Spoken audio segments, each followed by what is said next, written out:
बिस्मिल्लाहिर्रहमानिर्रहीम। Dear students, आज हम एक्सरसाइज 1.4 का क्वेश्चन नंबर 5 एंड 6 करेंगे और इंशाल्लाह इन क्वेश्चंस को करने से उम्मीद है कि आप इजीली को चैप्टर नंबर 1 का लॉन्ग क्वेश्चन अटेम्प्ट कर लेंगे। ठीक है स्टूडेंट्स जी। तो question number 5, find the values of m and n। हमने m और n की वैल्यू फाइंड करनी है so that given function f of x is continuous at x is equal to 3। Students, last time हमने जो question किया था उसमें ये था कि हमने कंटिन्यूटी डिस्कस की थी और डिस्कस की थी कि क्या फंक्शन कंटिन्यूस है कि नहीं है किसी नंबर पे। लेकिन यहाँ पे क्या हमारे पास कि फंक्शन कंटिन्यूस है, given function is continuous at the domain x is equal to 3। Okay student, ये चीज़ गिवन है और हमने फाइंड करनी है m और n की वैल्यू। और आपको पता है कि अगर फंक्शन कंटिन्यूस हो, लास्ट लेक्चर में हमने बात की थी कंटिन्यूस फंक्शन की डेफिनेशन की, कि अगर फंक्शन कंटिन्यूस हो किसी नंबर पे तो इसका मतलब ये होता है कि फंक्शनल वैल्यू डिफाइंड होगी, कि फंक्शनल वैल्यू कोई ना कोई होगी हमारे पास, डिफाइंड वैल्यू एग्जिस्ट करेगी, लिमिट भी एग्जिस्ट करेगी और फिर फंक्शनल वैल्यू लिमिटिंग वैल्यू क्या होंगी, आपस में इक्वल होंगी। ओके स्टूडेंट्स, अब हमने ये कंडीशन यूज़ करनी है और m और n की वैल्यू क्या करनी है, हमने फाइंड करनी है जी। तो क्वेश्चन नंबर 5 के हमारे पास बेसिकली दो पार्ट्स हैं, first part and second part. First part को हम सॉल्व करेंगे जी। तो गिवन जो चीज़ गिवन है हमने उसको यूज़ करना है कि function is continuous at x is equal to 3। तो इसका मतलब ये है कि हमारे पास फंक्शनल वैल्यू एग्जिस्ट करेगी कि given function f of x is continuous at x is equal to 3। so functional value at 3, क्योंकि 3 पे कंटिन्यूस है, is equal to limit x approaches to 3 f of x। ये चीज़ एग्जिस्ट करेगी, satisfy करेगी। क्यों? क्योंकि जो फंक्शन हमारे पास मौजूद है वो कंटिन्यूस है 3 पे। ओके स्टूडेंट्स, इसलिए 3 पे defined value, functional value and limiting value हमने बराबर रख दी। इसको अब हमने लेके चलना है और m और n की वैल्यू हमने स्टूडेंट्स फाइंड करनी है। ओके तो स्टूडेंट्स देखें अब हमने f ऑफ 3, अब सबसे पहले देखें यहाँ पे ना फंक्शन की 3 वैल्यूज़ हैं, एक लेस देन के लिए, एक इक्वल के लिए और एक ग्रेटर देन के लिए। आपको पता है इक्वल टू 3 पे फंक्शन की वैल्यू हमारे पास क्या है, m। नहीं स्टूडेंट्स, एक और बात हमेशा याद रखें कि यहाँ पे देखें फंक्शन की 3 वैल्यूज़ हैं, एक है लेस देन के लिए, एक है इज़ इक्वल टू के लिए और एक है ग्रेटर देन। ठीक है, याद रख लें। और यहाँ पे भी सेकंड पार्ट में भी यही कुछ है, याद रख लें। अगर हमारे पास फंक्शन की जो भी वैल्यूज़ हैं अगर उनमें हमारे पास लेस देन ग्रेटर देन आ रहा है ना, तो इसका मतलब हम लेफ़्ट हैंड लिमिट भी फाइंड करेंगे, राइट हैंड लिमिट भी फाइंड करेंगे। ठीक है, और फंक्शन वैल्यू भी फाइंड करेंगे। अब देखिए इस क्वेश्चन में तो उसने बोल दिया कि फंक्शन हमारे पास कंटिन्यूस है किस नंबर पे, 3 पे। तो इसका मतलब फंक्शनल वैल्यू 3 पे and limiting value of the function when x approaches to 3 will be equal because function is continuous. तो फंक्शनल वैल्यू आपको पता है एट 3 इज इक्वल टू 3 पे हमारे पास क्या है, n है। और लेफ्ट हैंड लिमिट अगर हम लिमिट कुछ ऐसे लिख सकते हैं कि f of 3 is equal to left hand limit and right hand limit.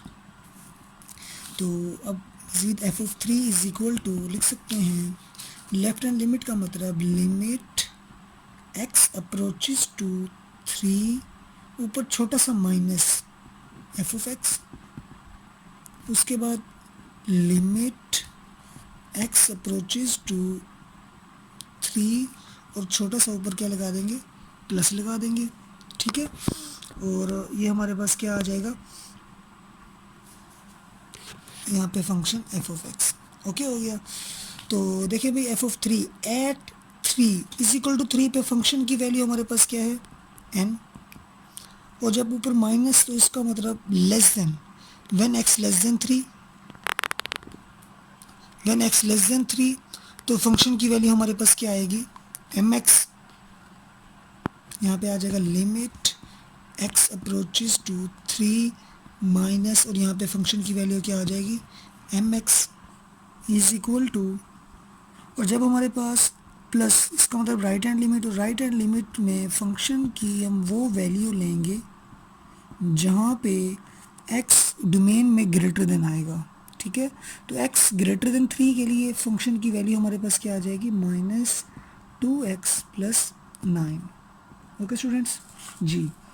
अब n is equal to left hand जी स्टूडेंट्स, क्वेश्चन नंबर 6 कुछ ऐसे है कि if f of x is equal to this function है, फंक्शन की हमारे पास दो वैल्यूज़ यहाँ पे गिवन है, एक हमारे पास ये वैल्यू और डोमेन है जब x is not equal to 2, इस डोमेन पे फंक्शन की ये वैल्यू है और इस डोमेन पे फंक्शन की ये वैल्यू। इसका मतलब जब x 2 होगा तो फंक्शन को हम k पुट करेंगे, जब x 2 के बराबर नहीं होगा तो ये वैल्यू, और फिर हमने करना क्या है फाइंड करनी है बेसिकली k की value so that f is continuous at x is equal to.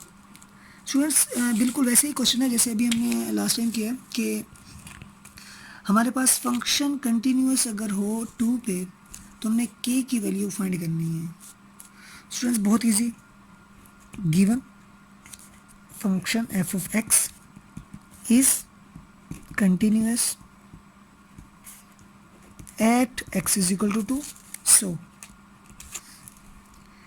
क्या हमारे पास कंटिन्यूस फंक्शन की डेफिनेशन कि हमारे पास फंक्शनल वैल्यू और किस पे फंक्शनल वैल्यू 2 पे, और लिमिटिंग वैल्यू हमारे पास क्या होगी बराबर होगी, ठीक है। अगर फंक्शन क्या हो कंटिन्यूस, तो फंक्शन कंटिन्यूस गिवन है, अगर फंक्शन कंटिन्यूस गिवन है तो इसका मतलब functional value and limiting value आपस में क्या होंगी इक्वल। ओके स्टूडेंट्स जी।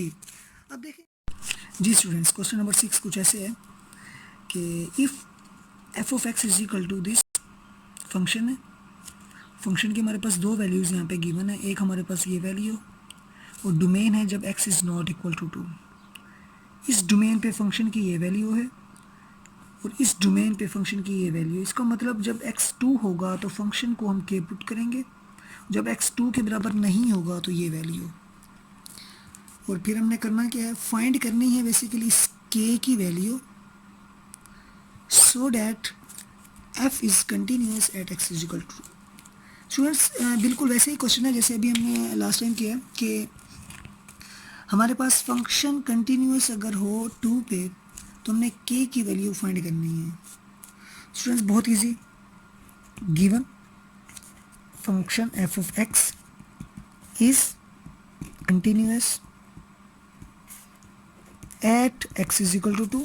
सो क्या हमारे पास कंटिन्यूस फंक्शन की डेफिनेशन कि हमारे पास फंक्शनल वैल्यू और किस पे फंक्शनल वैल्यू 2 पे, और लिमिटिंग वैल्यू हमारे पास क्या होगी बराबर होगी, ठीक है। अगर फंक्शन क्या हो कंटिन्यूस, तो फंक्शन कंटिन्यूस गिवन है, अगर फंक्शन कंटिन्यूस गिवन है तो इसका मतलब functional value and limiting value आपस में क्या होंगी इक्वल। ओके स्टूडेंट्स जी। अब देखें एक बात हमने पहले की थी कि लिमिट उस वक्त एग्जिस्ट करती है अगर लेफ्ट हैंड लिमिट और राइट हैंड लिमिट आपस में क्या आ जाए इक्वल आ जाए।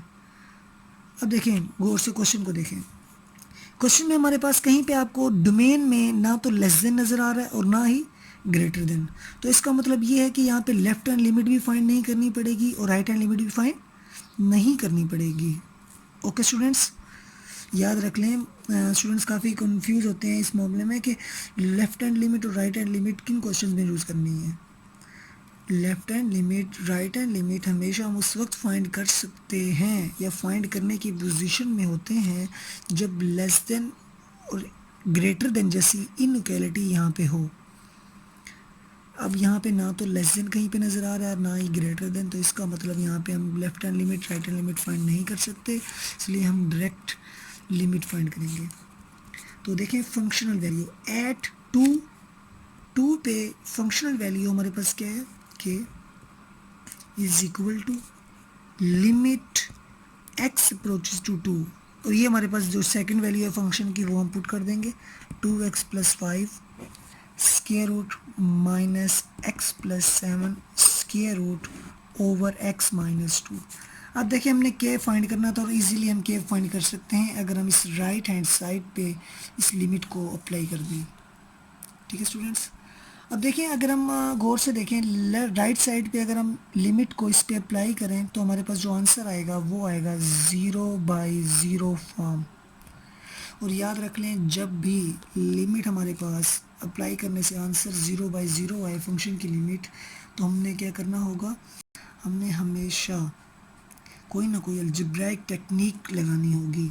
ठीक है, अब अलजेब्राइक टेक्निक मुख्तलिफ हैं। अब यहाँ पे हमने क्या करना है, यहाँ पे हमने बेसिकली करना कुछ ये है कि जो स्क्वायर रूट फंक्शंस हैं इनको रैशनलाइज करना है। बेसिकली इस फंक्शन को क्या करना है, रैशनलाइज का क्या मतलब होता है, minus X plus 7 square root over X minus 2।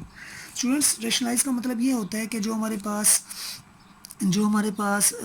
ऊपर जहाँ भी स्क्वायर रूट फंक्शन होगा उसके अपोजिट साइन से, उसके कॉन्जुगेट से हमने क्या करना होगा, मल्टीप्लाई भी करना होगा। ठीक है, यहाँ पे माइनस है तो प्लस के साथ हम मल्टीप्लाई भी कर देंगे और क्या कर देंगे, डिवाइड भी कर देंगे स्टूडेंट्स। ओके जी, तो अब इसको सिर्फ आपने सोल्व करना है जी। न्यूमरेटर को हम इजीली सोल्व कर सकते हैं अगर एक वैल्यू माइनस में हो और एक प्लस में हो। तो आपको फार्मूला याद होगा a minus b a plus b क्या आता है, फर्स्ट वैल्यू का square minus plus minus second value का स्क्वायर।